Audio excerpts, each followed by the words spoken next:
안녕하세요. 우리 함께 누가복음 3장을 보겠습니다.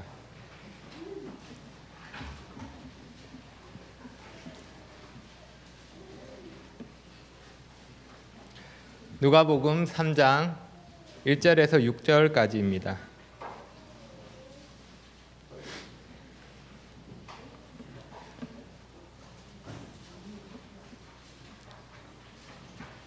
(3장) 1절에서 6절까지 제가 읽겠습니다. 누가복음 3장 1절. 디베르 황제가 통치한 지 15해 곧 본디오 빌라도가 유대의 총독으로, 헤롯이 갈릴리의 분본왕으로, 그 동생 빌립이 이두레와 드라고니 지방의 분본왕으로, 루사니아가 아빌레네의 분본왕으로, 안나스와 가야바가 대제사장으로 있을 때 하나님의 말씀이 빈들에서 사가랴의 아들 요한에게 임한지라. 요한이 요단강 북은 각처에 와서 죄사함을 받게 하는 회개 세례를 전파하니, 선지자 이사야의 책에 쓴 바 광야에서 외치는 자의 소리가 있어 이르되, 너희는 주의 길을 준비하라. 그의 오실 길을 곧게 하라. 모든 골짜기가 메워지고 모든 산과 작은 산이 낮아지고 굽은 것이 곧아지고 험한 길이 평탄하여질 것이요 모든 육체가 하나님의 구원하심을 보리라 함과 같으니라. 6절까지 말씀을 읽었습니다. 오늘 말씀의 제목은 앞에 보시는 것과 같이 주의 길을 준비하라입니다. 오늘은 앞에 화면을 참고하시면서 말씀을 들으시면 됩니다. 이제 누가복음 3장이 되었습니다. 3장은 새로운 단락이 시작되는 장입니다. 예수님의 탄생과 유년기의 이야기를 마치고 새로운 이야기가 시작됩니다. 여기서 질문입니다. 2장의 마지막과 3장의 시작은 얼마간의 시간 차이가 있을까요? 3장 23절을 보면 예수님의 나이가 30세가 되었음을 알 수 있습니다. 2장에서 예수님은 나이가 12살이었습니다. 30에서 12를 빼면 몇 년이 지났는지 답이 나옵니다. 그 답은 제가 강단에서 발음하기 어려운 숫자라서 굳이 말씀드리지는 않겠습니다. 그럼 이때 예수님은 30세였는데 오늘 본문의 요한은 몇 살일까요? 요한은 예수님보다 6달 정도 먼저 태어났습니다.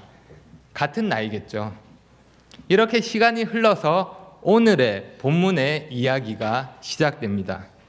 자, 그럼 전체적인 흐름을 생각할 수 있도록 시간표를 먼저 보겠습니다. 잘 보이십니까? 여러분은 모르고 계셨지만 우리는 이미 영교시 수학 시간을 마쳤습니다. 제일 어려운 수학 시간을 마쳤으니 남은 시간도 잘 할 수 있을 것입니다. 오늘 말씀은 1교시 역사로 시작해서 2교시 지리와 3교시 사명으로 이어지고 4교시 기도와 찬송으로 마치겠습니다. 어떤 시간이 제일 기대가 되십니까? 마지막에 있는 점심시간이죠. 그러면 먼저 1교시 역사입니다. 3장 1절과 2절은 앞으로 전개될 이야기의 역사적인 배경을 제공합니다. 요한이 언제 사역을 시작했는지 그 배경이 구체적으로 설명됩니다. 모두 7명의 사람이 소개되는데 5명의 정치 지도자와 2명의 종교 지도자가 나옵니다. 이렇게 왕이나 중요 인물을 언급하는 것은 당시 역사를 기록하는 방법이었습니다. 이것은 구약 성경에서도 우리가 볼 수 있는데, 구약에서 선지자가 부르심을 받을 때 왕들의 이름도 함께 기록됩니다. 그래서 선지자가 언제 어떤 배경에서 말씀을 전했는지 알 수 있습니다. 이 점을 생각해 보면 지금 누가는 구약에서 선지자를 소개했던 방법대로 요한을 선지자로 소개하고 있는 것입니다. 우리는 어떤 인물을 생각할 때 그 사람이 살았던 시대 배경을 빼놓고는 생각할 수 없습니다. 우리는 출애굽 시대 그 속에서 모세를 생각합니다. 그 인물은 그가 살았던 시대 속에서 생각하는 것이 당연한 것이고 또 그렇게 생각해야만 하는 것입니다. 많은 기적을 행하며 우상 숭배자들과 싸웠던 엘리야를 우리는 그 시대 속에서 생각해야 합니다. 그런데 엘리야를 지금 우리 시대로 가져와서 따라하면 문제가 되는 것입니다. 그래서 불교 신자들과 싸우고 절에 가서 찬송가를 부르며 만들어 놓은 불상을 우상이라고 생각하고 목을 자르고 이러면 안 되는 것입니다. 그렇게 하면 무례한 기독교가 되는 것입니다. 역사적인 배경 안에서 말씀을 이해하는 것이 중요합니다. 그래서 성경에는 왕들의 이름이 나오고 역사적인 배경을 알려줍니다. 그래서 우리는 그럴 때 주목할 필요가 있습니다. 사실 익숙하지 않은 이름들이 나오는 것을 보면 그냥 건너뛰고 싶습니다. 그런데 그렇게 하면 저자가 말하고자 하는 것을 놓칠 수 있습니다. 누가는 이 정보를 독자에게 알려주는 것은 이것을 통해서 전달하고 싶은 내용이 있기 때문입니다. 그래서 우리는 지금 1교시 역사 공부를 하고 있습니다. 요한이 그의 사역을 시작했을 때는 디베료가 아구스도의 뒤를 이어서 로마 제국의 황제로 통치하고 있을 때입니다. 예수님이 태어날 당시의 황제였던 아구스도가 죽고 그의 뒤를 이어서 디베료가 황제가 되었습니다. 디베료는 원래 아구스도의 의붓 아들이었습니다. 디베료의 어머니가 이혼을 하고 아구스도와 재혼을 했던 것입니다. 쉽게 말하면 아구스도는 디베료의 새아버지입니다. 황제가 된 아구스도는 의붓 아들인 디베료를 자신의 딸과 결혼시킵니다. 그러면 어떻게 되죠? 둘 사이는 장인과 사위 관계가 됩니다. 그리고 그 후에 아구스도는 디베료를 자신의 양자로 삼습니다. 이렇게 디베료는 아구스도의 의붓 아들이자 사위이자 양자가 되는 그런 복잡하고 특이한 관계를 통해 황제가 되었습니다. 1절 말씀에 디베료 황제 다음으로 총독과 분봉왕이 언급됩니다. 이 당시 로마에 황제가 있고 그 지배 아래에 여러 왕들이 있었습니다. 총독과 분봉왕을 이해하기 위해서는 헤롯에 대해서 잠시 살펴볼 필요가 있습니다. 보시죠. 예수님 태어날 당시의 유대 왕은 헤롯이었습니다. 성경에서 여러 명의 헤롯이 나오는데 구분하기 위해서 예수님이 태어났을 때 헤롯을 헤롯 대왕이라고 부릅니다.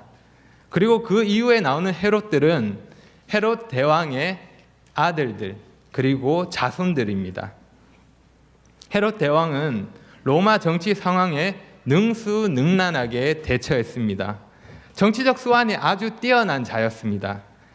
이해하기 쉽게 설명하면 조금 직설적으로 말하면 눈치 보기와 뇌물, 줄타기에 능한 자였습니다. 헤롯 대왕은 이스라엘 영토의 대부분을 통치했는데 그의 통치를 한마디로 표현하면 포악하고 잔인했다라고 할 수 있습니다. 화면에 보시는 것 같이 헤롯은 10명의 아내를 두었습니다. 아내가 10명인데 어떠했겠습니까?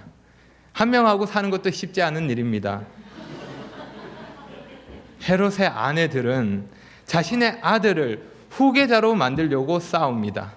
그래서 서로 시기하고 의심하고 고소하고 복수할 기회를 노립니다. 그리고 헤롯은 자신의 왕위를 병적으로 집착합니다. 마태복음의 기록을 보면 예수님이 태어나셨을 때 헤롯은 베들레헴 지경에 2살 이하의 남자 아기를 모두 죽입니다. 그의 병은 점차 악화되어 갔고 얼마나 권력에 대한 욕심이 컸는지 헤롯은 자신의 후계자를 지명하는 유서를 6번이나 변경합니다. 그리고 아내와 아들들을 서슴없이 죽입니다. 한 아들은 헤롯이 죽기 닷새 전에 헤롯의 명령에 의해서 처형당했습니다. 헤롯이 병으로 죽자 많은 사람들이 안도하며 기뻐했습니다. 그가 죽은 후에 3명의 아들이 헤롯이 통치했던 땅을 나누어서 다스리게 됩니다. 그래서 그들을 분봉왕, 지역 통치자라고 부릅니다. 네, 다음 보시죠. 먼저 아켈라오는 유대와 사마리아 지역을 물려받았는데 그는 아버지 헤롯을 닮아서 가혹하게 유대인과 사마리아인을 통치했습니다. 마태복음 2장 22절을 보면 이렇게 말씀합니다. 그러나 아켈라오가 그의 아버지 헤롯을 이어 유대의 임금됨을 듣고 거기로 가기를 무서워하더니 꿈에 지시하심을 받아 갈릴리 지방으로 떠나가. 요셉이 아켈라오가 왕이 되었다는 소식을 듣고 무서워했다는 겁니다. 한 예로 6월절에 성전에서 폭동이 있었는데 아켈라오는 이를 진압하기 위해서 3,000명의 사람을 죽입니다. 여러분 놀랍지 않으십니까? 아니 여러분 도대체 몇 명이 죽어야 놀라시겠습니까? 3,000명이 죽었습니다. 그의 포악함 때문에 서로 대적 관계에 있었던 유대인과 사마리아인이 협력해서 황제에게 호소합니다. 그 결과 아켈라오는 2년 만에 왕의 자리에서 쫓겨납니다. 그리고 유대와 사마리아는 로마의 행정장관인 총독의 직접적인 통치를 받게 됩니다. 그래서 유대는 왕이 아니라 총독이 통치하게 된 것입니다. 본디오 빌라도는 유대의 5번째 총독이었는데 10년 동안 다스립니다. 빌립은 비교적 온건하고 평안하게 통치를 했습니다. 그리고 헤롯 안디바는 갈릴리와 베레아 지역을 다스리는데 훗날 이 헤롯이 요한을 참수합니다. 그리고 예수님을 재판했던 헤롯이 바로 이 헤롯입니다. 루사니아는 내용이 없습니다. 그에 대한 정보가 매우 적고 그 내용도 불분명하기 때문에 알 수 있는 것이 없습니다. 그래서 보이시죠? 물음표입니다. 세례 요한의 사역은 이와 같은 정치적인 배경에서 시작되었습니다. 이어서 2절에서 누가는 동시대의 인물로 안나스와 가야바를 언급합니다. 그들은 가장 높은 종교 지도자 대제사장이었습니다. 최초의 대제사장은 아론이었고 그리고 그의 자손이 그의 직무를 계승했습니다. 율법에 결격 사유가 없으면 장자가 대를 이어서 그 임무를 맡았습니다. 하지만 세월이 흐르면서 대제사장이 통치자들에 의해서 임명되기도 합니다. 특히 로마 지배 아래서 대제사장의 임명권은 총독에게 있었습니다. 그러다 보니 자연히 대제사장의 자리는 정치적 이해관계나 이익에 따라 이용되는 경우가 많았습니다. 심할 경우 1년을 채우지 못하고 파직되는 대제사장들도 있었고 대제사장직을 돈으로 사고 팔기도 했습니다.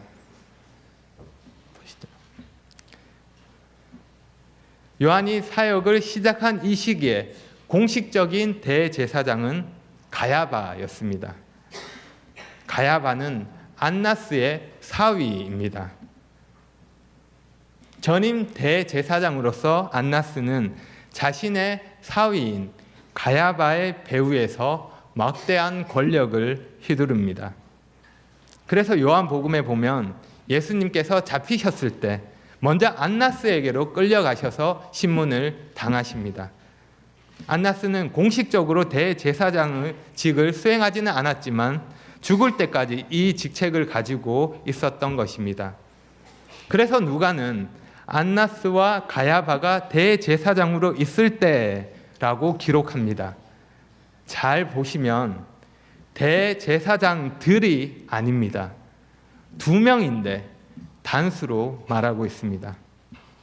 이와 같이 누가는 이스라엘의 종교적인 권력 구조에 대해서 정확한 정보를 주고 있는 것입니다. 우리는 누가가 언급한 역사적인 배경을 통해서 당시의 상황을 생각할 수 있습니다. 이 시기는 정치적으로, 종교적으로 복잡하게 얽혀있던 때였습니다.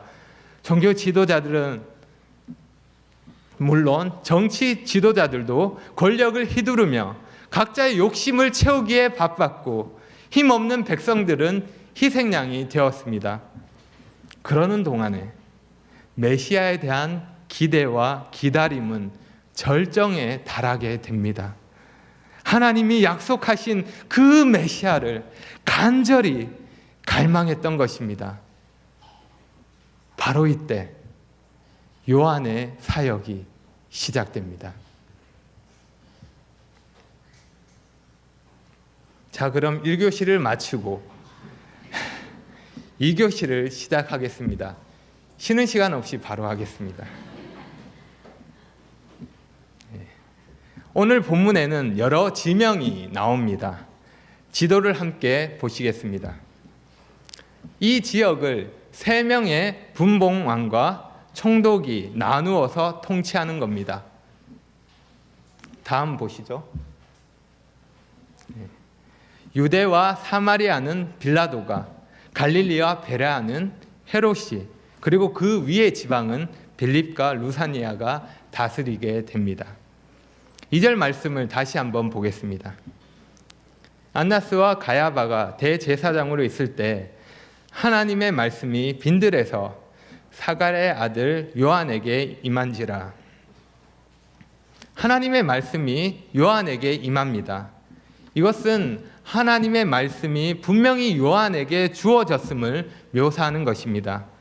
하나님은 요한이 선지자가 될 것을 그의 아버지 사가랴를 통해서 이미 말씀하셨습니다. 그리고 그 말씀하신 대로 때가 되었을 때 하나님의 말씀이 요한에게 주어집니다.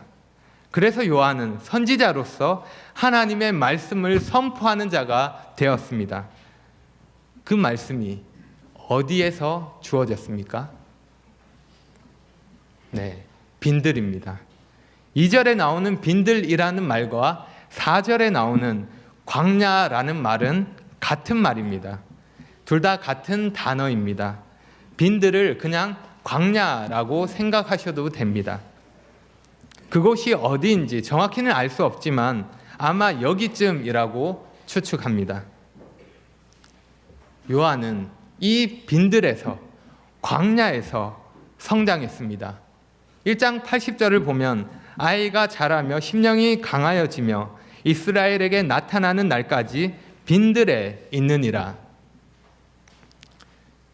하나님은 때가 이르기까지 거친 광야에서 요한을 준비시키셨습니다. 그리고 때가 되었을 때 하나님의 말씀이 요한에게 임합니다. 지금까지 광야에 있던 요한이 드디어 이스라엘에게 나타날 때가 되었습니다. 이 모든 것에 감독되시는 하나님이 그 만드신 역사의 무대에 비중 있는 조연으로 요한을 출연시키고 있는 것입니다. 그리고 요한은 하나님이 계획하신 그 시나리오대로 그의 사역을 시작합니다. 하나님께서 친히 역사 속에 개입하셔서 요한을 부르시고 요한에게 메시지를 주시고 그 메시지를 사람들에게 전하게 하십니다. 여러분, 여기서 한번 생각해 보십시오. 하나님의 말씀이 누구에게 임했습니까? 어디에 임했습니까? 하나님의 말씀이 광야에, 요한에게 임했습니다. 당시 신으로 숭배되던 로마 황제도 아니고 백성들 위해서 군림하며 권력을 내세웠던 왕들에게 임했던 것도 아니고 종교 지도자로서 커다란 영향력을 행사했던 제사장들도 아닙니다. 하나님의 말씀이 광야에 있던 요한에게 임했습니다. 그곳은 모든 사람이 부러워할 만한 화려한 궁전이 아니었습니다. 때마다 백성들이 모여서 제사를 드렸던 하나님의 임재를 상징했던 성전도 아니었습니다. 광야였습니다. 하나님의 말씀이 임했다고 했을 때 사람들은 보통 이 일이 어디에서 이루어진다고 생각할까요? 헤롯 대왕이 보수한 그 으리으리한 성전에서 하나님의 말씀이 임할 거라고, 대제사장이나 그 당시 종교 지도자에게 하나님 말씀이 임할 거라고 생각하지 않았을까요? 하지만 하나님의 말씀은 광야에서 울려 퍼집니다. 하나님은 광야에 있던 요한에게 그 말씀을 주십니다. 광야는 척박하고 힘든 곳이지만 하나님을 만나기에는 가장 좋은 장소입니다. 하나님의 임재와 하나님의 어떠하심을 경험하기에는 가장 좋은 장소입니다. 여러분의 마음은 지금 어디에 있는지를 한번 살펴보시기 바랍니다. 마지막 세 번째로 우리가 살펴볼 내용은 사명입니다. 3절 말씀을 보겠습니다. 요한이 요단강 부근 각처에 와서 제사함을 받게 하는 회개의 세례를 전파하니, 요한이 했던 일은 제사함을 받게 하는 회개의 세례를 베풀며 말씀을 선포하는 것이었습니다. 그리고 그 일을 하는 근거가 4절에서 6절까지의 말씀입니다. 4절에서 6절까지의 말씀을 우리 함께 한 목소리로 읽어보겠습니다. 시작.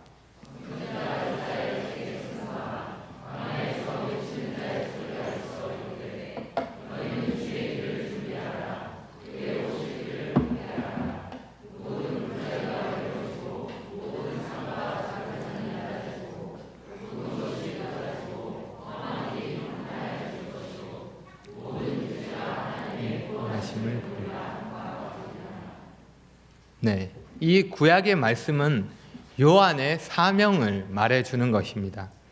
요한은 자신의 사명에 따라 자신이 해야 할 일을 하고 있습니다. 누가는 구약 이사야의 말씀을 인용하여 요한의 사명을 알려주고 있습니다. 특별히 4절에 길을 준비한다 또는 길을 곧게 한다는 것은 절대 주권을 지닌 존재가 오기 전에 그 일을 준비하는 것을 의미합니다. 그러면 여기서 말하는 길을 준비한다는 것은 무엇일까요? 군대에서 사단장이 방문한다고 했을 때 병사들이 청소하느라 비상이 걸리는 것처럼 그렇게 준비하는 것을 말할까요? 실제로 삽자루를 들고 단체로 땅을 파고 길을 만드는 것을 말하는 걸까요? 이 말씀을 단지 길이라는 외적인 의미로 이해하기에는 무리가 있습니다. 다시 말해 이 말씀은 더 중요한 영적인 측면에 대해서 말하는 것입니다. 이것은 이스라엘 백성이 도덕적인 면에서 준비하라는 요구입니다. 자신에 대해서 회개함으로 돌이키고 그에 합당한 삶을 살라는 것입니다. 7절부터 이어지는 요한의 메시지를 보면 분명히 알 수 있습니다.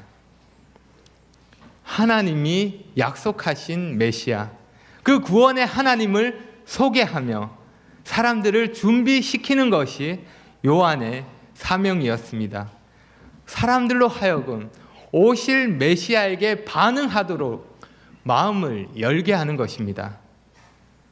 이 일을 위해 하나님이 자녀를 낳을 수 없는 가정에게 요한을 허락하셨고 광야에서 요한을 준비시키셨고 때가 되어서 요한에게 말씀을 주셨습니다.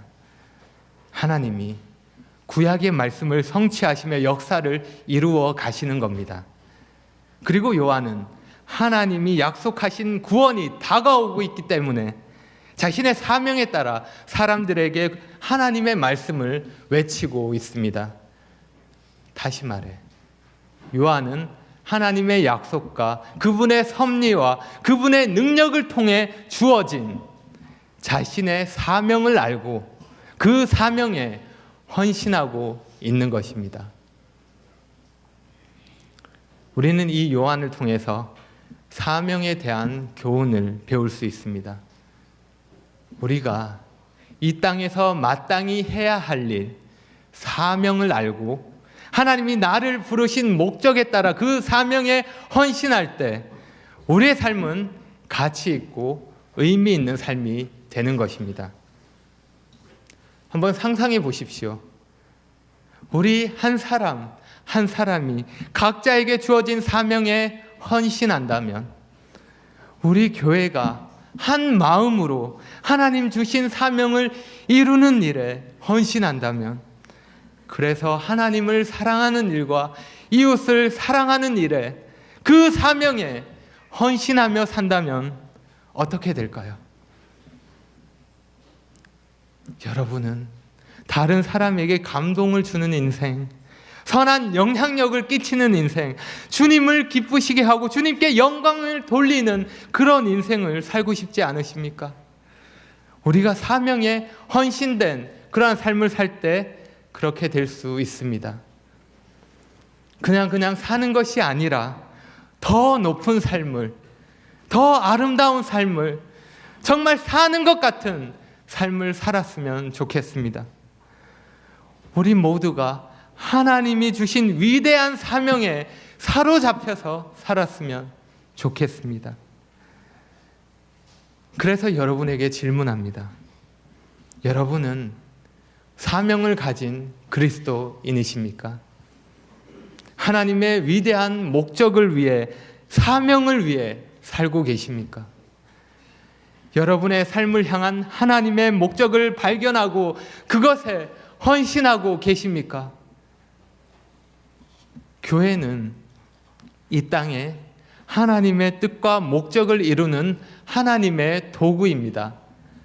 이 세상의 어떤 것도 교회를 대신할 수 있는 것은 없습니다. 그러니 우리는 사명 공동체인 교회로서 함께 이 일을 감당해야 할 것입니다. 여러분, 각자의 위치에서 주님을 위해 사십시오. 뿐만 아니라 교회가 하는 일에 동참하시기 바랍니다. 그것이 우리가 사명에 헌신하는 것입니다. 여러분의 귀에 이 소리가 들리십니까? 주의 길을 준비하라. 광야에서 울려 퍼졌던 이 소리는 이스라엘이 정치적으로 혼란했고 영적으로 어두웠던 때에 요단강 각처에서 자신의 사명을 감당했던 요한의 소리입니다. 요한은 자신의 사명에 따라 주의 길을 준비하라고 외치는 소리가 되었습니다. 말세를 살아가고 있는 여러분, 여러분은 여러분이 속한 곳에서 어떤 소리입니까? 갈수록 타락하고 영적으로 어두워지는 이때 지금 여러분은 어떤 소리를 내고 계십니까?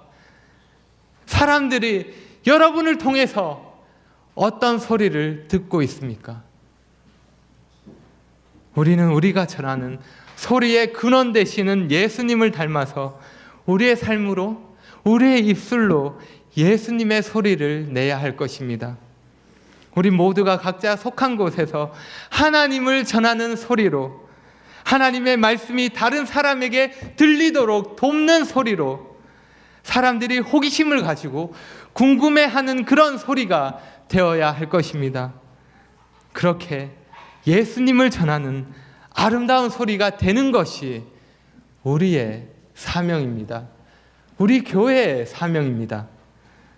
우리 모두가 각자에게 주어진 사명에 따라 그 일에 헌신하며 주의 길을 준비하는 자가 되었으면 좋겠습니다. 기도하겠습니다.